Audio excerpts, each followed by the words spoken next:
তোমরা দৌড়ে খেলতে পারবো না? এরাই এদেশে আরো বেশি টাইম নেবে। মাশাআল্লাহ মাশাআল্লাহ, এরা এত কম বয়স।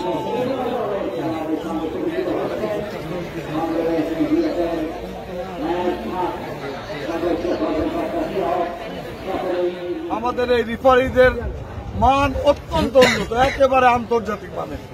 সেই জন্য আল্লাহর রহমতে পুরো ফ্রি ফেয়ার খেলা, কোনো গ্যাঞ্জাম গোলযোগ কিচ্ছু না। আমরা সবাই একতা স্পোর্টস একাডেমিকে যারা নিয়ন্ত্রণ করছেন তারা সবাই আমাদের অত্যন্ত আপনজন। একইভাবে জিয়া স্মৃতি সংসদ যারা করছেন তারাও আমাদের আপনজন। তাহলে আমাদের নিজেদের মধ্যেই তো খেলাধুলা হচ্ছে।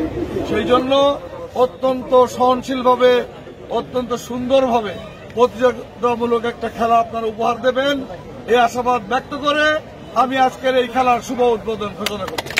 সবাইকে